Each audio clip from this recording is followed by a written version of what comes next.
Which English topic do you find the most difficult? In my 20 years of teaching, I have come across parents and children who find tenses to be the most difficult topic. So, in this video, we are going to talk about tenses and we are going to talk about simple present tense in detail. First, let me tell you what is a tense. What is a tense? A tense is a form of a verb that is used to show the time of an action. For instance, when an action happened. How many types of tenses are there in English grammar? There are chiefly three types of tenses: present, past, and future. They are subdivided into four each: simple present or present indefinite, present continuous or present progressive, present perfect tense, and present perfect continuous. Likewise, we have four parts of past tense: past simple or past indefinite, past continuous, past perfect, and past perfect continuous. In the same manner, we have four in future: simple future or future indefinite, future continuous or future progressive, future perfect, last but not the least, future perfect continuous. But in this lesson, we are going to talk about simple present tense or present indefinite tense in detail. So let's dive in without any further ado. What is simple present tense? Simple present tense is also known as present indefinite tense. This tense in English is used to talk about universal truth, that is, the facts that are always true.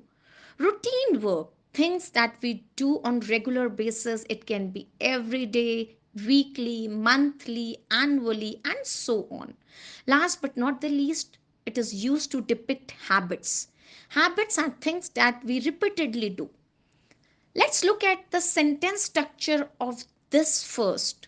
Let's talk about statement first. So, what is a statement? A statement is a type of sentence that starts with the subject in a capital letter and ends with a full stop. Talking about I, we, you, they, it is to be followed by base form of the verb, that is first form of the verb plus object. Look at these illustrations. In all of these illustrations, the subject is plural. I, we, you, they. They are to be followed by the base form of the verb, that is first form. Therefore, wake remains wake. Look at this sentence structure now.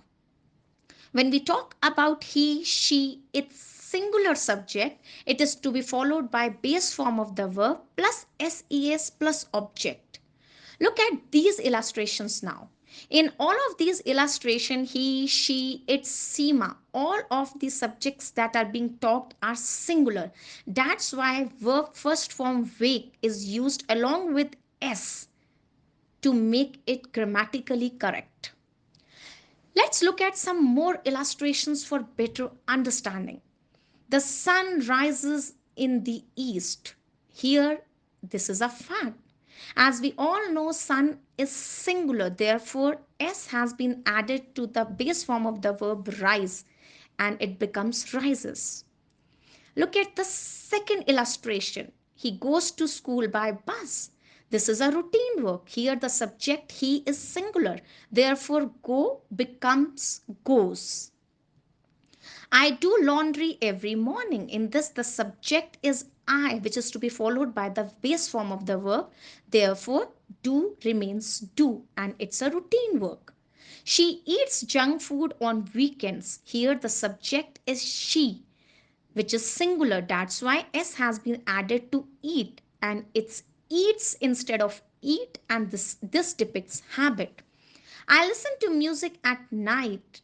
With I only, first form of the verb is required to be written. That's why listen remains listen, and this is again a habit. Last but not the least, the moon shines at night. Here the subject is the moon, which is singular. That's why S has been added to shine to make it shines, and this is a fact. Let's be acquainted with the rule of S or ES. Add ES to verbs ending with O, SH, CH, Z, X, S or double S. Like do becomes does, brush becomes brushes, catch becomes catches. Whenever the verb ends with Y, change it to I, then add ES to it. For instance, study becomes studies. Now let's talk about negative sentences. Before I do that, I would like to tell you what actually are negative sentences. Negative sentences are sentences that have not or no in them. Look at these illustrations. I don't watch TV. We don't watch TV. They don't watch TV.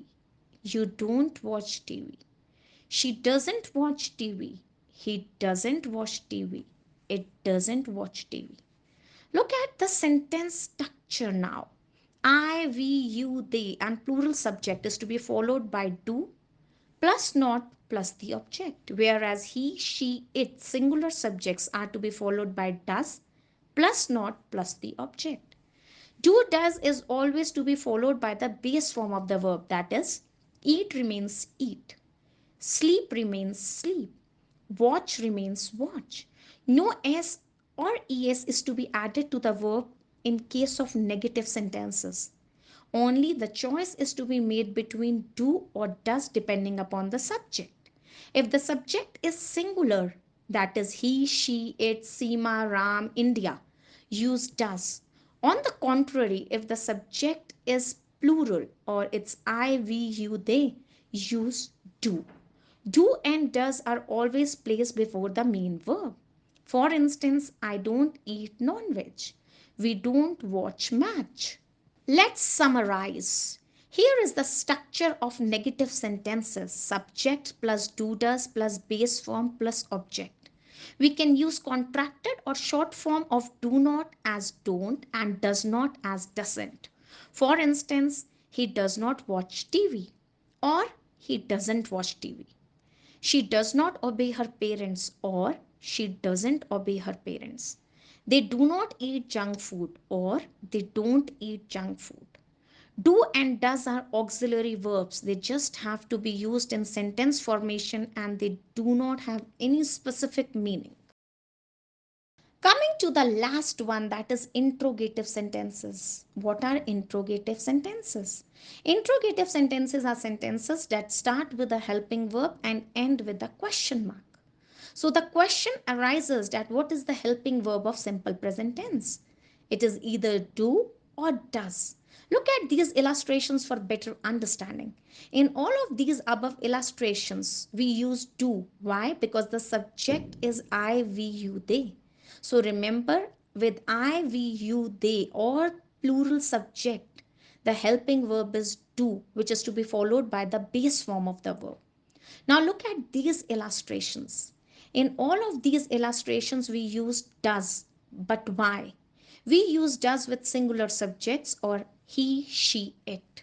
Here is the sentence structure of interrogative sentences: do does plus subject plus object. Now I am going to sum up this entire simple present tense for your best understanding. Simple present tense is based on routine work, universal truth, or habits. This tense ends with ta hai, ti hai, te hai, and hindi. The markers of this tense, that is, the words that help you to recognize this tense, are always, every, normally, often, usually, never, sometimes, seldom. Wherever you find these words in a sentence, in a blink of an eye, you can recognize that tense as simple present tense.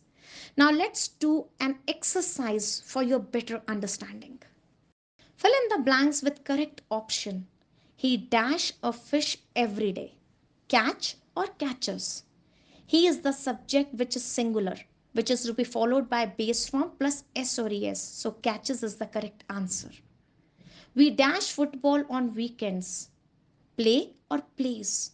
We is the subject which is plural. Therefore, the base form of the verb play is the answer.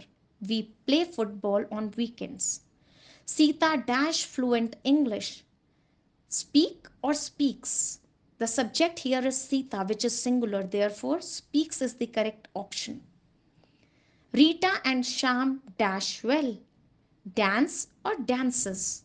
Rita and Sham are plural subject, therefore, dance is the correct option. The children dash a noise. Here, the subject is children, which is plural, therefore, make is the correct option. I hope this tense, simple present tense, is very much clear to you. If you like the content, don't forget to like, subscribe, and share. Bye bye. See you in the next one now.